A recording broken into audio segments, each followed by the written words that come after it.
73년 전 1950년 발발한 한국전쟁 기간 대한민국 각 지역 형무소에서는 대규모 수용자가 희생되는 사건이 발생했습니다. 전쟁 직후에는 우리 군과 경찰에 의해, 전쟁 발발 후 북한 점령기에는 북한군에 의해 무참하게 학살이 이루어졌는데요. 인문클래스 시즌2, 오늘은 한국전쟁으로 이념 충돌의 희생양이 된 전주 형무소 수용 민간인 학살 사건의 아픈 역사를 짚어보겠습니다.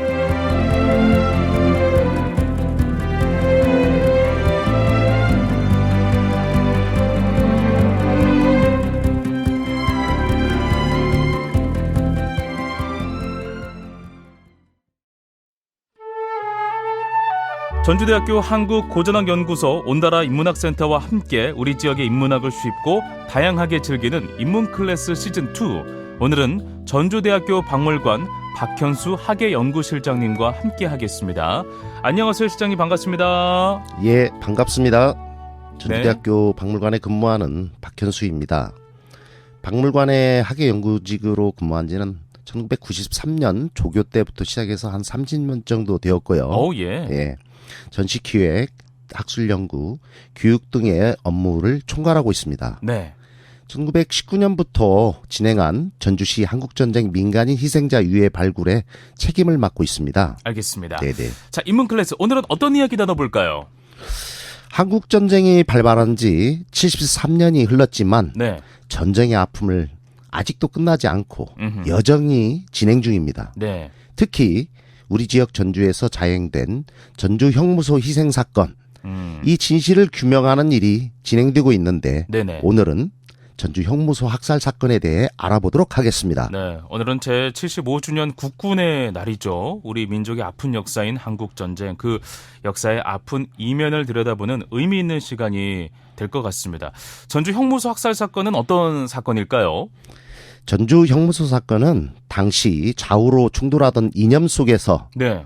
한국전쟁이 발발하게 되었고 전주 지역 전선 상황에 따라서 가해자와 피해자가 뒤바뀌면서 약 2,000명이 희생되었던 아주 집단 학살 사건입니다. 네, 2천여 명의 희생자가 발생한 집단 학살 사건이 우리 지역 전주에서 발생했었다고 하니까 정말 충격적이라는 생각이 듭니다. 당시 형무소는 어디에 있었나요? 1950년 6월을 전후해서 당시 형무소는 지금 현재 전주시 덕진구 진북동 네. 동보교의와 그 주변 연립주택에 있던 그 부지에 있었습니다. 네네. 현재는 도시화로 연립주택 등이 건립되어 있으며 주변 도로에 비해서 약 그 지형은 2m에서 3m 정도 높은 지형을 지금 이루고 있습니다. 네네. 네. 1961년 현재 전주교도소 자리로 지금 말씀드리면 평화동 자리인데요. 네. 이 위치로 이전을 하게 되는데 1908년 처음으로 광주 감옥 그 전주 분감으로 세워졌고 1920년대에는 전주 감옥으로 승격되었고 예. 또 1923년에 전주 형무소로 그 이름은 바뀌게 됩니다. 그렇군요. 네네. 전주 형무소 사건에 대해서 자세히 알아볼 텐데요. 이 사건은 언제 어떻게 발생한 걸까요? 전주 형무소 사건은 크게 두 가지 사건으로 구분되어서 보고되고 있습니다. 네. 첫 번째는 1950년 6월 25일 전쟁이 일어난 후부터 북한군이 전주를 점령하기 전후인 1950년 7월 20일 이전에 이루어진 것으로 보이고 예. 가해 주체는 당시에 군인과 경찰, 피해자는 전주 형무소에 복역 중이던 좌익 정치 사상범 등 또 거기에 보도연맹으로 이런 관련자들이 약 1,400명이 학살된 사건입니다. 예. 두 번째는 북한군이 1950년 7월 20일 전주를 점령한 이후부터 예. 1950년 9월 26일 퇴각한 그 시기에 이루어지는 사건인데요. 네네. 가해 주체는 북한군, 피해자는 당시에 민간인과 공무원, 우리 그 군인과 경찰 약 500여 명이 네. 집단 학살된 사건입니다. 그렇군요. 네네. 집단 학살 사건, 희생자 수가 워낙 많았잖아요. 네네. 학살 사건이 한꺼번에 자행되진 않았을 것 같은데 이 전주 형무소 사건 일지를 좀 더 자세히 짚어주신다면요. 그러니까 1950년 6월에서 7월에 있었던 첫 번째 사건은 예. 저희가 제1차 학살부터 해서 제4차 학살까지 있습니다. 제1차 학살은 전주 그 형무소에서 약 네. 1,800명에서 2,000명 정도 되는 각종 사범들이 복역하고 있었는데요. 허허. 군경은 1950년 6월 26일부터 네. 예비 검속을 시작하게 됩니다. 어허. 그래서 27일부터는 전주 시내와 그 주변 농촌 주민들을 동원해서 전주 형무소 뒷산 공동묘지에 구덩이를 파괴했죠. 아이고. 그때 이날 저녁 때부터 28일 새벽까지 네. 3년 이상 장기 복역한 정치 사상범을 먼저 총살하고 아이고. 이들은 그렇게 보면은 그분들은 여수 순천 사건과 관련자, 여수 순천 관련자였고 또 해방 격동기에 활동한 시인 유진호 씨도 있었습니다. 아이고. 당시 전주 형무소 형무관이었던 네. 이모 씨는 다음과 같이 증언을 저희한테 해준 적이 있습니다. 아, 그래요? 네, 네. 네, 어떤 네. 말씀 해주셨는지 직접 한번 소개를 해주시겠습니까? 28일 저녁에 국군 제3사단 헌병대가 서울 서대문 형무소에 좌익 사상범 158명을 이끌고 전두 교도소에 도착했다. 모두 무기수나 15년 이상 장기형을 받은 죄수였다. 미리 군인들은 낮에 일반 복역자들을 인근 공동묘지로 끌고 가 깊은 고랑을 파괴했고 서울에서 온 158명은 저녁에 그 고랑에서 사살에 묻었다. 아하, 네. 그렇군요. 네네. 생생한 증언이 더해지니까 더 참담한 기분이 듭니다. 그럼 2차 학살은 언제부터 이루어진 걸까요? 제 2차 학살은 7월 4일부터 14일까지 이루어졌습니다. 예. 이 역시도 형무관이었던 우리 그 이모 씨께서 다음과 같이 증언했습니다. 네, 직접 소개하겠습니다. 그날 비번 근무였다. 사상범을 실은 군용 트럭에 동승했는데 사상범 40여 명이 5명씩 끈으로 묶여 있었다. 이러한 트럭 서너 대가 뒤를 따랐다. 학살 장소는 전주 생명과학고등학교 동쪽 기슭 야산이었다. 군인은 죄수들이 미리 파놓은 구덩이 앞에 사상범들을 나란히 세우고 기관총을 설치했다. 다른 부대선 죄수들에게 총을 쥐어주고 사상범들을 쏘게 했다. 사상범의 가슴에는 검정 리본을 달아 표적으로 삼았다. 아하, 그렇군요. 또 한 군인이 이모 씨에게 총을 주면서 쏴보라고 해 기겁하고 물러났다고 고백했습니다. 사상범들이 모두 쓰러지자 헌병대가 확인차 다시 총을 쐈고 동원된 죄수들은 죽은 사상범들을 묻었다고 합니다. 그 증언자분이 군인이 총을 쏴보라고 해서 기겁해서 물러났다고 고백했다고 하는데 왜 안 그렇겠습니까? 그 상황이 얼마나 무섭고 참 두려웠을지 가히 짐작할 수조차 없는데요. 그리고 또 학살이 이루어졌단 말이죠. 3차에서 4차 학살 상황도 마저 한번 좀 정리를 해 주시죠. 네, 3차 학살은 인민군이 전주에 진입하는 7월 18일에 이루어졌는데요.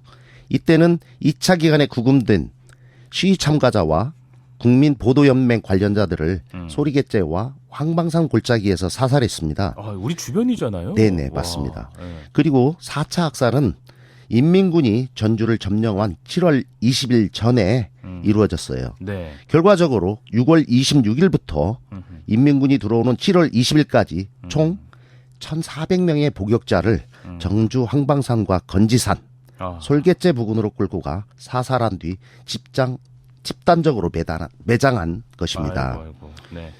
일부 사살 현장에서도 미군도 참여한 것으로 기록되어 있습니다. 그렇군요. 네네. 초기에 군경은 총살을 시키는 형식을 취해서 죽였으나 네. 인민군의 남하 속도가 워낙 빨라지니까 네. 엉성하게 구덩이를 파고 4-4명씩 묶어서 기관총을 쏘았습니다. 이게 이제 인민군에 좀 협조할 가능성이 있다라고 판단이 들어서 그렇죠.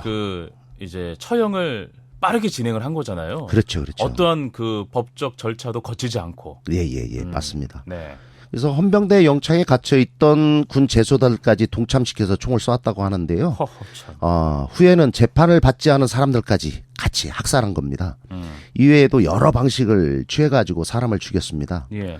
정치범들에게 무덤을 파괴하고 전신에 휘발유를 뿌리고 불을 붙인 다음에 총을 난사했습니다. 아하. 또한 유치장 안에서 기관총을 난사하며 학살하기도 했고요. 아휴, 트럭으로 정치범을 실어다가 놓고 산속에서 학살하는 이러한 정치 사상범의 가족들도 함께 학살한 사건입니다. 뭐 민간인 학살 사건에 대해서 저희 지역에서는 여러 가지 또 발굴 조사도 진행이 됐었고 또 미디어를 통해서도 많이 소개가 됐었지만 이렇게 자세하게 이야기를 들으니까 더욱더 참혹하고 끔찍한 일이었구나라는 생각이 듭니다. 한국 전쟁 자체도 이 동족 상잔의 비극인데 이념 대립으로 인해서 한 차례 민간인 학살은 우리 군경에 의해서 또 한 차례 학살은 또 북한군에 의해서 정말 많은 희생자가 발생한 끔찍한 사건입니다. 전주 형무소 사건의 가해자 그들은 대체 누구입니까, 실장님? 뭐 대표적인 가해 주체는 전북지방경찰국, 네. 그다음에 각 지역 경찰서, 그다음에 CIC, 헌병대가 있습니다. 예. 전북지방경찰국은 각 지역 경찰서에 전화 통지문 형태로 해서 네. 보도연맹에 대한 예비 검송 및 사살에 대한 지시를 진행하고 진술했습니다. 그렇군요. 네네. 각 지역 경찰서는 관할 지역에 연행된 희생자들을 이송하고 구금했는데 예. 예비 검속과 사례와 사례 과정과 이런 걸 실무적으로 담당한 부서가 된 겁니다. 어허. 또한 희생 장소를 물색하고 인근 주민들을 동원해서 구덩이를 파괴하고 또 총격에도 직접적으로 참여하고 했다고 이렇게 진술하고 있습니다. 그렇군요. 우리 박물관에서는 이번에 2021년 전주 지역 한국 지역 민간인 희생자 전수조사를 전체를 한번 해봤습니다. 예. 산정동, 소리갯제 이런 데서 조사를 하니까 당시에 그 지역 백모 씨라든가 이런 분들께서는 마을 청년들을 불러 모아놓고 땅을 파괴하고 학살을 했다는 증언을 받았습니다. 하하. 이 증언은 앞서 언급했던 내용과 상당히 부합되는 것이죠. 그렇군요. 네. 아까 말씀하셨던 가해자들 중에 CIC가 있단 말이에요. CIC는 어떤 단체일까요? CIC는 육군 특무부대를 가리키는데요. 예. 한국전쟁 당시 전주경찰서에 근무하였다고 합니다. 이들은 별도의 사무실을 두고 활동하였고 예. 또 계엄령 이후에는 경찰서 및 지서에 방문하여 직접 보도연맹을 학살하는 지시를 한 것으로 추정되고 있습니다. 그래요? 헌병대는 당시 한국전쟁 당시 공비토벌 임무를 담당했던 네. 5사단 15연대가 전주에 주둔하고 있었다고 하고 네. 인명구가 교전 속에서 해체된 7사단이 7월 10일 전주에서 학도병 500명을 보충받아서 7월 16일부터 전주 방면으로 후퇴했다고 합니다. 증언자들에 의하면 이들은 보도연맹 희생사건에 관여했다고 진술하고 있습니다. 그렇군요. 네네. 한국 전쟁 당시에 이념 대립으로 많은 사람이 형무소에 끌려가거나 또 다치거나 했던 것으로 알고 있습니다. 그럼 당시 전주 형무소에 수감돼 있던 사람들은 어떤 사람들이었을까요? 전주 형무소 사건은 두 가지 사건으로 이렇게 구분하여 보고받고 있는데요. 예. 그래서 수감자의 성격도 두 가지로 구분되어 볼 수 있습니다. 예. 첫 번째 1950년 7월 20일 이전에 수감되어 있던 분들은 제주 4.3 사건, 예비검속 및 국민보도연맹 사건과 관련된 사람들입니다. 네. 1948년 여순 사건 발생 이후 정부는 국가보안법을 제정하고 공포해서 네. 반국가단체를 구성하거나 가입한 자를 처벌할 수 있도록 하였습니다. 예. 네. 1949년 4월 기준으로 해서 네. 약 8,710명, 89,710명입니다. 89,710명이군요. 이상이 체포되었고 예. 이 중에 80% 이상이 유죄 선고를 받았습니다. 예. 당시 형무소의 수용 능력은 약 전체적으로 15,000명 정도인데 와. 수감 인원이 4만 명이었답니다. 어후. 이에 정부는 사상범을 전향시키는 방향으로 예. 검, 경, 좌익 수사기관을 중심으로 국민보도연맹을 창설했습니다. 하지만 국민보도연맹 가입자들은 자익과 관련이 없는 국민이 가입되기도 하였고 네네. 같은 조직에 좌익이 색출되는 경우 일부 지역에서 비료, 식량 배급을 받아 네. 가입하는 경우가 지역에 가게 되면 그런 받아가기 위해서 어쩔 수 없이 이름을 맞아요. 써서 내게 되면은 그런 경우도 있는데요. 그러니까 아무런 관련이 없는 사람들이 그냥 그렇죠. 식료품이나 이런 거 받아보려고 그렇죠. 명단을 써서 예. 준 건데 거기에 책 잡혀가지고 나중에는 이게 사살이 된 거예요. 그렇죠. 예. 전향을 목적으로 가입된 이 보도연맹들은 네. 좌익 혐의자, 요 시찰인 이렇게 분류돼서 자유의 권리를 침해당하게 됩니다. 그렇군요. 네네. 좌익 사상범과는 관련이 없는 국민도 이 단체에 가입됐다는 이유로 이 좌익 혐의자가 돼버린 경우 정말 허다했죠. 네네. 네, 그렇습니다. 1950년 전쟁이 일어난 후 내무부 치안국 장성윤의 명의로 전국 요시찰인 단속 및 전국 형무소 경비건이라는 비상통첩을 전국에 보냈고 전국 발발 사태에 직면해서 특조령에 의한 범죄 행위에 대해서는 판사의 단 한 번의 판결로 사형 선고, 증거 및 설명 생략이 가능한 대통령이 선포되었습니다. 또한 7월 8일에서 21일 동안 네. 작전을 수행하게 되는데 비상계엄을 선포하고 전국으로 확대하게 됩니다. 7월 12일에는 체포, 구금특별조치령을 선포해서 영장, 사전 공고 없이 체포하고 구금 구속이 가능하도록 법률적 근거를 마련하게 됩니다. 당시 호남 지역에서 희생된 전주 형무소 재소자들의 죄명은 기록이 남아있지 않지만 네네. 호서 지역이나 경남 지방의 경우에는 국방경비법이 약 한 57%가 국방경비법이고요. 네. 여순 관련 수감자들에 대한 포고령 20%, 어허. 국가보안법 위반 17% 정도가 확인되고 있습니다. 아, 그렇군요. 따라서 우리 호남 지역에서 유사한 일이 있었을 것으로 추정되고 있습니다. 예. 다시 말하면 당시 희생된 민간인 희생자들은 네. 자익사상범이라는 명목으로 형무소에 수감됐지만 예. 그중에서도 억울하게 수감된 서민들, 시민들, 아. 희생자들이 아마 속해 있을 것이라고 네. 생각이 됩니다. 네. 억울하게 형무소에 수감된 것도 모자라서 이 학살의 피해자가 된 희생자들. 전주 형무소 사건 이미 70여 년의 시간이 흘러버렸습니다. 우리가 꼭 기억하고 반복되지 않도록 확실한 진실 규명이 시급한데요. 앞서 목격자의 증언을 들어보기도 했는데 당시 사건을 목격한 생존자가 있을까요? 저희가 진실화의 과거사 정리위원회 예. 앞으로 이걸 줄여서 진화위라고 얘기하는데요. 그 보고서에 당시 사건에 대한 증언자들의 구술 자료를 한번 정리해 놓았었습니다. 네네. 전북도경 사찰과에 근무했던 전모 씨가 각 경찰서에서 다루기 힘든 거물급들은 도경 유치장에 검속하였고 도경 유치장은 12개의 방이 있었다. 한 반에 20에서 30명 정도가 있었다고 했습니다. 또한 유치장에는 여성 및 아동들도 있었고 구금 기간 동안 고문을 당하기도 했고 의식주 해결이 어려워 자연사하는 사람이 많았다고 진술하고 있습니다. 아이고. 또한 사살 행위를 비밀리에 하기 위해서 우익 진영을 동원해서 구덩이를 파괴했고 예. 밤에 트럭을 이용해 이동했다고 합니다. 아하. 또 다급하게 유치장에서 사살한 경찰서도 있었다고 증언하고 있습니다. 네네. 전주 형무소 사건에 대해 알면 알수록 참혹하다는 말을 하지 않을 수 없습니다. 이런 일이 있었다는 게 믿기지 않는 정말 잔인한 진실을 마주하게 되는데요. 또 어떤 구술 내용이 있었을까요? 전주 형무소 형무관이었던 이모 씨가 전주 형무소 재소자들이 당시 전주시에 주둔하면서 7사단 3연대 소속 국군과 네. 헌병대에 의해 사살되었다고 말하고 있습니다. 또한 전주 보도연맹원들은 각 경찰서나 후미진 창고에 구금되었다가 산골짜기 등지에서 경찰에 의해 집단 사살되었다고 말하고 있습니다. 네. 한국전쟁 당시에 15연대에 근무하였던 모 씨께서는 한국 군인들이 전주 형무소 수감자들을 산으로 데려가 집단 총살하였다고 또 진술도 하고 있습니다. 또 당시에 전주 형무소 간수였던 이 모 씨께서는 전주 교도소에 약 1,900명이 수용되어 있는데 3,400명 정도가 경제사범이고 나머지는 사찰범이라고 이렇게 말하고 있고 예. 7월 4일에서 7일, 16일까지 매일 이 사찰범들을 공동묘지에서 처형했다고 말하고 있습니다. 하하. 또 1년형을 받아서 곧 나갈 사람이니 미결수도 사상범으로 들어온 또 이런 사람들도 다 죽였다고 진술하고 있습니다. 아이고, 그렇군요. 네네. 증언들의 진술에서 당시 상황이 얼마나 참혹했는지를 알 수가 있었습니다. 그렇습니다. 이 밖에도 많은 사건을 목격하신 분들, 전해 들으신 분들이 너무 많아서 예. 다 언급하기는 어렵습니다.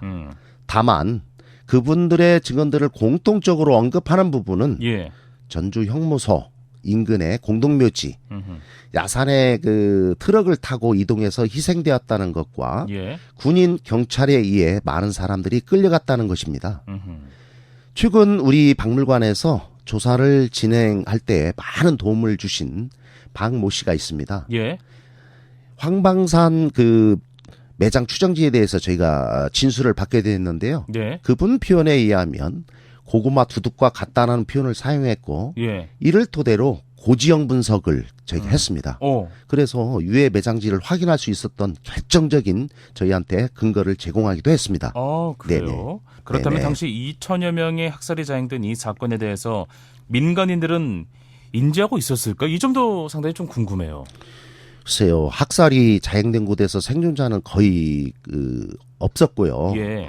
1차적으로 5m 정도 거리에서 사격 후 추가적으로 확인 사살을 자행한 것으로 보여지는 흔적들이 근본 저희가 그 발굴 조사 과정에서 네. 또한 구덩이 내부에서 각종 탄피가 확인되고 이를 증명하고 있습니다. 어허. 이렇게 학살되온 것에 대해서 인적이 드문 곳에서 진행되어 온 많은 사람들은 알지를 모르고 있었죠. 예. 그렇군요. 일부 학살 사건에 대한 증언을 해주신 분들은 네. 총소리를 들었다. 동네 인근 지역까지 뭐 그런 기억하고 있을 정도입니다. 그러니까 예, 총소리는 크니까 네네. 어떻게 총소리가 들리는구나만 이제 생각을 했던 거군요. 네네. 알겠습니다. 그럼 전주 형무소 사건과 관련된 역사적 기록이나 자료가 있을까요? 전주 형무소 사건과 관련해서 처음에 우리에게 알려진 것은 미국에 거주 중이던 이도영 선생 네. 이분이 2003년도에 저희한테 제보를 해줬던 그런 내용들하고 당시에는 55세였습니다. 네네. 이분은 미국 정부 문서 보존소에 입수한 사진 6장을 월간 말 편집국에 제공하게 되어서 이 사건들이 알려졌습니다. 네.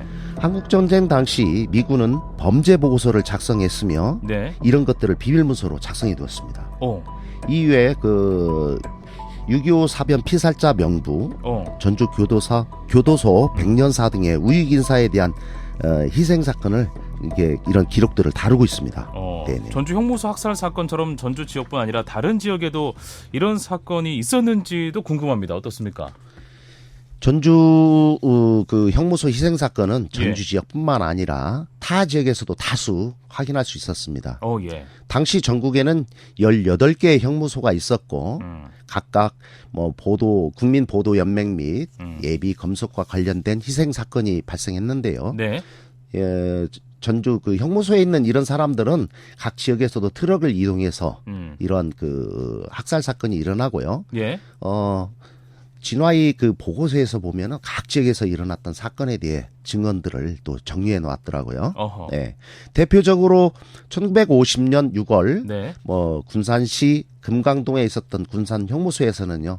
약 900명의 재소자가 수용되어 있었고 그 중에서도 10년 이상 그런 징역형, 무기형 사형을 받은 정치 사상범들은 군산 비행장에서 헌병과 경찰이 처형했다는 사실이 진실화해위원회 조사에 의해 밝혀진 사실이 있습니다. 민간인 학살 피해자와 관련해서 당시에는 연좌제라는 법이 있었지 않았습니까? 연좌제로 인해서 전주 형무소 학살 희생자 유족들의 피해도 있지 않았을까 싶은데요. 당연히 있었죠. 네. 당시 연좌제에 적용된 유족들은 공직에 진출하거나 해외에 나갈 수 없을 뿐만 아니라 사회생활 전반에 심한 제약을 받았습니다. 사관학교, 경찰대학, 공공기관 등 이런 채용 시험에 합격했어도 신원조에 딱 걸리게 되는 거죠. 네. 여권 발급을 하려고 하더라도 불가능해서 유학을 가거나 출장이라든가 해외 취업 이런 포기한 사례도 있습니다. 수많은 유족들이 연좌제의 피해자로 국가 권력에 의해서 고통을 많이 받았습니다. 네네.